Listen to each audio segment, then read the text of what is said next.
I'm the design director of Hodsoll McKenzie, the British brand in the ZR group. So my collection is always dealing with a certain moment in British design history. And this time I went back to the 19th century, back to 1851, which is the year when the great exhibition, the first great exhibition, took place in London. And for me, it was quite a very important moment also to understand my very own brand, Hodsoll McKenzie, because it was the very beginning of industrialization on the one hand, and it was the beginning of a counter movement, which is called the arts and crafts movement. And this counter movement has started because designers, thinkers, scientists, and craftsmen were fearing that due to industrial production, the quality of products will be much worse. So they understood the real quality and the real product for civilized product is those products which are still handmade and where still a very artisanal approach. And this great exhibition in 1851 was kind of the venue where those two movements came together. On the one hand, industrialization, on the other hand, the arts and crafts movement.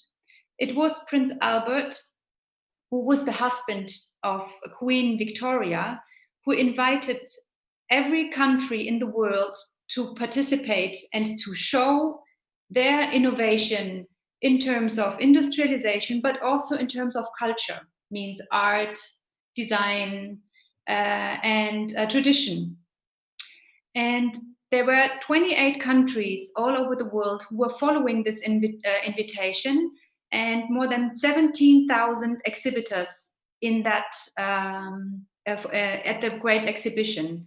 17,000 is a lot of people, like a lot of exhibitors. Just to keep in mind, if you are going to a fair today, you maybe have 3,000 or 4,000 exhibitors if it's a big fair, if it's a big trade show. But here we had 17,000 exhibitors. And so I have the feeling, okay, this was a very important moment for British history. And it was the birth of British design, because with the money Prince Albert was earning with that huge exhibition, where more than 6 million people were coming to see all those exhibitors, he was creating the first design school in England. And he was founding the Victoria and Albert's Museum, which is the most important, one of the most important museums when it comes to British design. And I want to show you something. So I'm going to share my screen now. This is just a very moody first picture. You can see linen, like flax flowers here, because linen is one of the most important fabrics for Hodsoll McKenzie. But what I wanted to show you is this. This is the Crystal Palace. This was the building which has been which has been built for the Great Exhibition in 1851, which was kind of state-of-the-art architecture back in that time. You can see that it's an iron cast building, a little bit like a big, huge greenhouse. And it's, from the architectural side, it's a little bit like the Eiffel Tower, which nowadays is told to be a huge innovation in terms of architecture. But this was 40 years before the Eiffel Tower was built. And it was just huge. And it looks a little bit like a cathedral. And this is why, that's because it was built into the Hyde Park. And there has been very old elms in the Hyde Park. They did not want to tear them down. So they had to build they had to find an architecture which is very much, which gives the space for those old elms. So I want to start to show you some fabrics now, because and I would like to ask you to keep those two pictures in mind, because the first two fabrics, or the first three fabrics I'm going to show you, are dedicated to this building and to the fact that it's built, that it's including those beautiful elms. So I guess you see me now again. And so the first fabric I want to show you is dedicated to this dome-like, cathedral-like building, Crystal Palace. So the fabric itself, the article itself, is also called Crystal Palace. And what I did, it's a print, a digital print, and I took this half circle of the dome and completed it into a full circle and printed it as a all-over circle print on the Crystal Palace, on the article Crystal Palace. And what I did is, because it's a very constructive print, obviously, because of the architecture. So, and I wanted to also include this idea of this counter movement, the arts and crafts movement. So I printed it on a hand-woven cotton ground, which is a flamme yarn. So it's a flame yarn, which is a very kind of somehow very irregular, very natural. I show you the back side. And this flame yarn is used for the warp and the weft. So that's why this beautiful, very crafty, very rustic ground is happening, and breaks a little bit this very constructive design of the print. So this article is called Paxton. And because I really love this ground so much, I decided to also create a plain fabric out of it. And now I have to show you something, because this plain, I just show you my favorite color. It's a very beautiful olive green. And if you try to, now I need some light, just a second, I will do it like that. If you hold it against the light, you can see what the flame yarn is doing with this plain fabric. Because if you put it at the window, all of a sudden you don't have a plain anymore, but it's a design which is very, very crafty, very, very beautiful, and very elegant.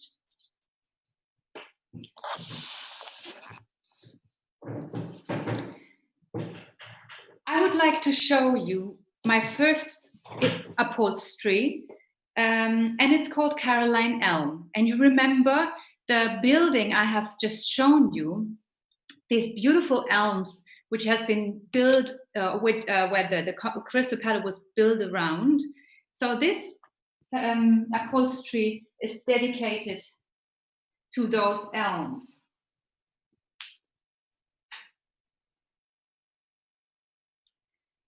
The specialty of this upholstery is that it's very thick and very, very cozy. It has this herringbone ground, let's say, and then you can see the chenille yarn, which is just used to create this very voluminous design. If I show you the back part, you can see the chenille in the back.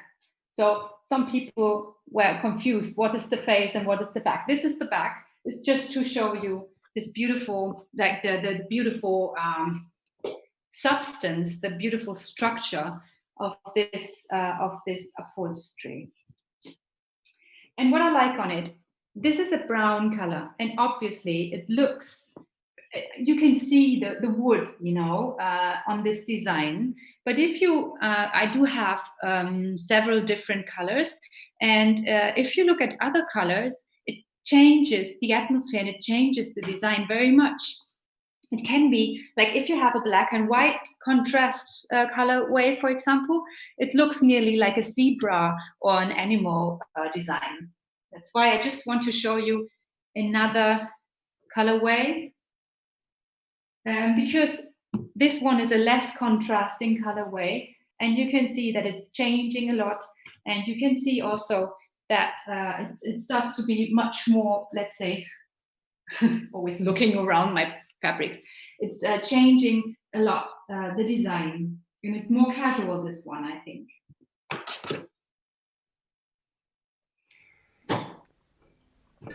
The person who has built the Crystal Palace, the engineer, was called Paxton. And to him, I dedicate this beautiful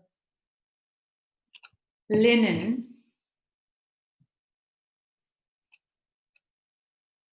It's it's a linen ground, and the stripes you see here are alpaca yarns. So it's one of the most exclusive, one of the most high quality fabrics I'm having in this collection, because it's a Belgian linen, very, very fine, very thin. And then you have this Peruvian alpaca yarn, which is in the weft for the stripe. And I'm really happy that I could include very beautiful dusty colors, but I also could include a beautiful white. And so I chose to show you this blue. I don't believe that you really see the colors perfectly, but I believe that you will see them later on if you want to, or if you want to look at pictures. So this is Paxton, a very constructive and very beautiful fabric. And it's the only, I always try, Hodsoll McKenzie is very strong in the US market. So we normally work a lot with single width. So this is my only double width quality. The Crystal Palace was built in Hyde Park, as I told you, but later on it changed place. It was put into a park which is called Sydenham, and then it burned down in 1936. So it's not existing anymore. So the next fabric I want to show you is called Sydenham.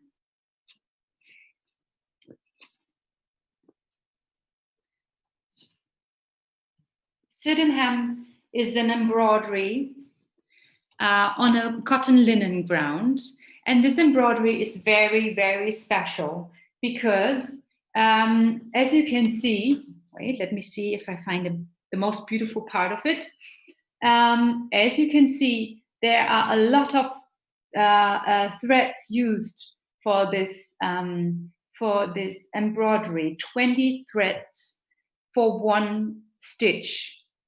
And then you have this very traditional fly stitch, which is creating this very traditional idea of stitching, of hand stitching, but in a very technical way, obviously. You wouldn't do that by hand, obviously. I mean, maybe if you're crazy.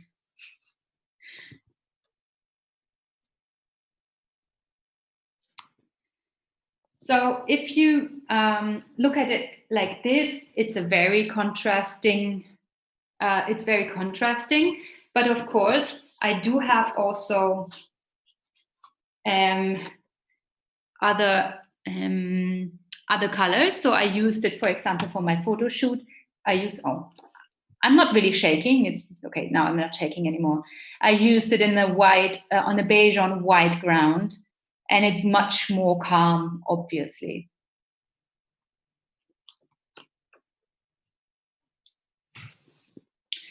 So on this sofa, I was using one of my favorite upholsteries, which is called Winslow. And I will show it to you now.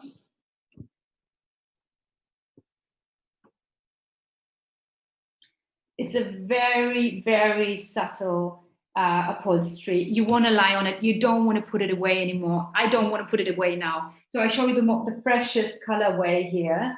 And it's a chenille with a very dense ground. So the chenille is creating a very subtle design here, whilst the ground takes care of the durability of this upholstery. So you don't need to mind about this upholstery. It's as durable and as easy as other upholsteries. And because we are using 3 different yarns here, I was able to play around a little bit with the colors. So this one, as you can see, is a very tone-in-tone color.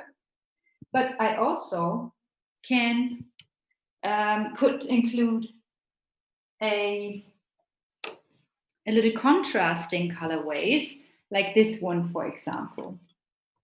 So you see that the ground yarn, like the weft and the warp yarn, which is in the ground, I could choose a beautiful little rusty red, which is a very chameleon color, because you could also, it really depends on where you put it, on what colors you have in the room.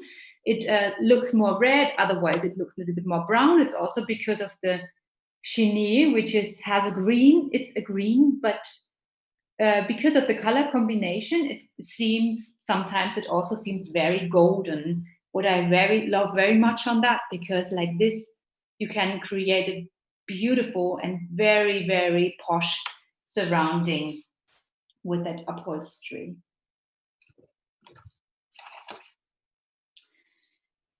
So the next design I want to show you, I need to explain a little bit more about it, because it was very special to do that one. I was, as you can see on the other designs, I was very much inspired by the great exhibition, by this venue. But of course, I wanted also to look a little bit left and right and to understand this time. And I was looking for an innovation of that back of that time, which gives me a bit more, like a very kind of a very specific inspiration. And so I found a lot of paintings that were dealing with bicyclists. And so I was researching a little bit about biking back in that time, which was a real innovation. And so you can see that the bikes, this is from 1839 or something, this painting. So you can see the bikes were looking kind of different, obviously, than they were looking today. And what I found out, which I think is very, very interesting, is that biking was not forbidden, but it was kind of not really accepted for women, because people were sure or were thinking that biking is they try to explain to women that it's not really feminine, that they're going to change, that they possibly will not be able to have children afterwards. I saw an old scientific study who was trying to explain that if you're riding the bike as a woman, your face is changing and you're looking very ugly afterwards.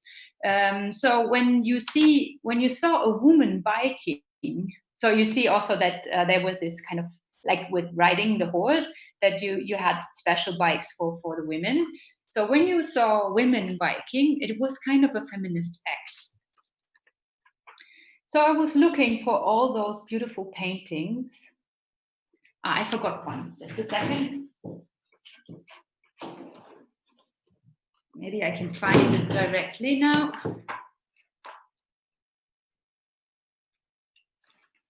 Yeah. And I really liked, again, that you have on this, of course you have the circles again, as with Crystal Palace. You have this kind of feminist the story, the statement. So I started to draw by hand little biking situations. This one was very much like what I found in the book. And then I was drawing this little these two women biking, which is a very clear statement, as I told you before, because also you can see the little knees here, and they were touching each other. You don't know exactly in what kind of familiar situation they are. And then I was painting a little accident between two people, two men. And then I took those little like these paintings, and I created the background for my drawings digitally. And and then I printed it on a linen cotton ground. And this is the result. Wait.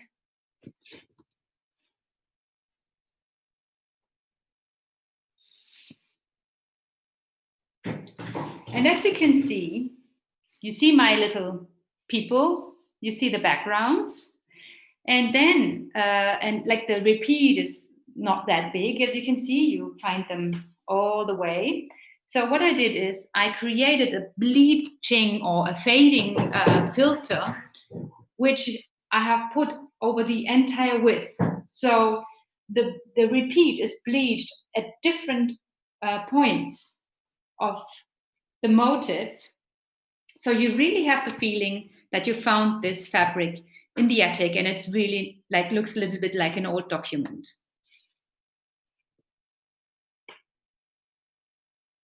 It's called Velocipedia.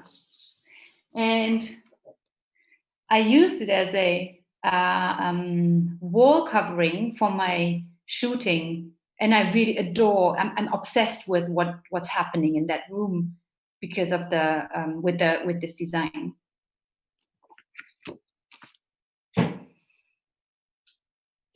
But to calm down the situation a little bit, I want to show you a very easy, very beautiful linen quality. Has a little bit wool on it, but it's washable, which is important for me also. Because for Hodsoll normally most of my fabrics were not washable because it was not the need. And now I want to start to slowly introduce more and more easy care products. So this is an easy care product. It has this very, very discreet, beautiful design, which is an ornamentic design. You don't see it so much from far. You really have to look closely. But if you look at it in a different colorway, you can see it easier. I hope you can see it now. And I like what it's doing depending on the colorway. Sometimes it's more contrasting, sometimes less. So this design is called Effie Gray. And Effie Gray has been the wife of John Ruskin. Maybe you heard about John Ruskin already if you are if you are interested in design history, or especially British design history. John Ruskin was more or less one of the pioneers, one of the founders of the arts and crafts movement. And he was a real thinker. He was highly intelligent, but somehow he was not that interested in his wife, Effie Gray, who has been a most beautiful woman. I'm going to show you a picture later on. And so John Ruskin, he was very close to different, again, pioneering artists in England. And he was also supporting new movements, new art movements, such as the pre-Raphaelites, who were trying to create trying to depict nature differently as they did before. So pre-Raphaelite, like the Raphaelite art movement from Italy. And so he met John Everett Millais, who was one of the founders of the pre-Raphaelites. And this man became friends to that couple. And he started to paint Effie Gray. And I really love those pictures of Effie Gray, these paintings he was doing. I'm going to show it to you later on. And so what happens is they fell in love with each other, and Effie Gray managed to divorce from John Ruskin because he was not interested in her at all. So it was easy as they did not have children. And so she married John Everett Miller, and they've been happy ever after and had 8 children. So somehow it's also a quite interesting love story, which is connected to that very easy fabric. So the next fabric I want to show you is a very special one again. It's called Kohinoor. Let me see where it starts.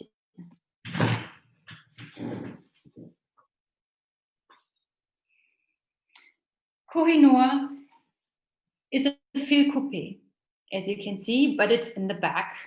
And it's using a lot of different yarns, which are creating a beautiful semi-transparent situation. So if you look at it against the light, you can see how it's changing very beautifully.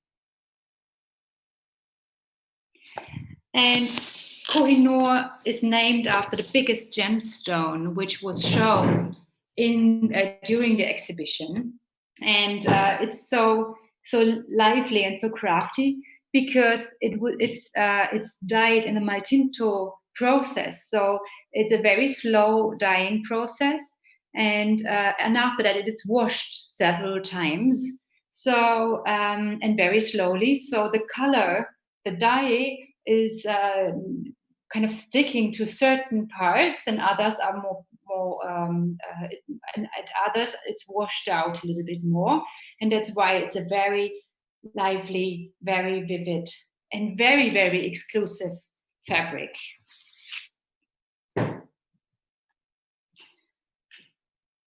And if you have something so exclusive at the window, I have the feeling, in my opinion, I always have to put something aside which is much more calming down. So that's why I want to show you an upholstery which is still exciting, but calming down these more exciting curtains I just showed you. This one is called Millet, after the husband, the husband of second husband of Effie Gray.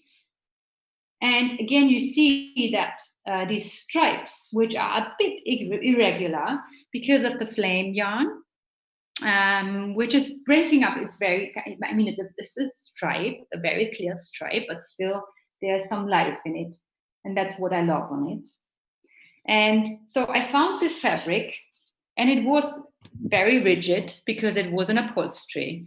And I decided that it's too rigid for me. And I asked the weaver to create a drapery, so make it much softer. So they created the drapery, which is pretty much this. And after that, I said, okay, so I want this, but now please make it an upholstery again. So please make it durable as an upholstery. And it was quite a fight, I have to say, but now it's a drapery, which you also can use as an upholstery. So it's very drapey, it's very soft, but still durable enough so you can put it on your sofa or your chair. The last design, oh, I guess I'm really late, no? I really have to hurry up a little bit. So, but this is the last two, is an embroidery, which I'm holding upside down. It's on a linen cotton ground, and it's a beautiful 4-color embroidery. You see flowering apple trees, which sometimes are fading. It's really more or less like a gesture of an flowering apple tree. And sometimes it's very, very bold. And what I like on this 4-color embroidery, that I can include different colors. So it really depends on you, which color you want to pick up. Is it the blue? Is it the gray? Is it the white? Or is it this very beautiful powdery tone in this colorway? And I really, really like that. So this is maybe the most traditional, but on the other hand, it's also the most modern design, because you really can go from there. You can go into very, like, color-wise, into very modern directions. That's what I like on it. So now it's 10 to 12. Normally I should give you 10 minutes for questions. I have some more pictures, so it really depends on what should I do now? It's so lovely that we just want to see more. Okay. No words would do. Please show us pictures. It's better to see than to it's hear. better to see once, you know. Okay, good. Okay, good. So if I show you some more pictures, I have shown you this one. So I wanted to just share some more collection pictures with you. You can see how this is another colorway of flowering, and you can see how it looks at the windows. It's not really, I was wondering if it's too loud at the window, but it's really beautiful because it just merges into every kind of room. I really love that. And here, for example, this colorway, you can see again this olive green, which is a very important color for my collection. And so you can pick it up, or you just can leave it and stay blue. This is the painting which was my inspiration for that embroidery. It's a French painting, Jean-François Millet, not Millet, but Millet, from 1861. It's called A Flowering Apple Tree. And I love the colors. I love the atmosphere. So this is where everything started. Here I just brought you my color mood boards, one of those, also to explain a little bit the keywords for Hodsoll McKenzie. So the keywords are nature, countryside, and like the countryside feeling in the urban space and the urban feeling in the countryside space. I should say it like that. So I was trying to find examples of how nature can be changed into something very modern, very urban, to emerge those. And then you can see, maybe you saw all those colors in my fabrics already. So this one I have shown you already, and I explained it to you. This again is this picture I just have shown you a little bigger, so possibly you see more details now. And again here the bleaching effect. This one I did not show you as a sample, so I wanted to show it to you like this. This is a wool, it's a linen warp with a wool weft. And so you can easily use it as a throw or as a blanket. And that's what I really needed. And this is the picture which was the inspiration. It's Fanny. You can see Fanny, who is the wife of Holman Hunt, the painter who did it. And Fanny died before Holman Hunt could finish this painting. She died with her while giving birth to her first child. So he was painting this from memory. And I'm sorry, I'm very romantic, but I think this is so romantic because this is so intense. Look at her face, at her, like the expression in her face. And what I especially like is how Holman Hunt was painting those fabrics. So I really wanted to dedicate one of my fabrics to that painting. Here on the right-hand side, you can see Effie Gray. And also the nature depiction of her husband. And I wanted to juxtapose it, to put it aside a very, very urban, very modern interpretation of natural. If you look at the interior on the left-hand side, you would say, oh, it's very earthy, it's very natural, but it's a complete different idea of natural than this painting. And if you put them together, something very, very interesting is happening, in my opinion. Again, you saw that already. So this upholstery is called Winslow, after an American painter who painted this. And I found this painting and I just love the colors. I think, okay, this is exactly the colors I was using also in the collection for this upholstery. I really love the watercolors. So I used this painting to create this color mood board. You also know this one now. To create this color mood board, which is the most traditional color mood board for Hodsoll McKenzie. This is Kohinoor, again, how it looks like when you put it at the window. And this is the color mood board, which was kind of the inspiration for that picture. So yes, that's it. I'm finished. Very, very much. I must say, well, we haven't met and you don't see me, but we see you. My name is Eugenia. I'm a design critic. I'm conducting this conference, this talk on this end for the guests. And I'm blown away. That was the most wonderful presentation yet, and you did great. I know that you were nervous, one could see that, but that was absolutely stunning, and you gave us so much wonderful information and so much wonderful cultural references. And I personally actually loved this period, and it was refreshing to hear these, familiar names. And I think that you can actually follow on that, with the Rossetti something, and not the Morris something. Morris something is boring.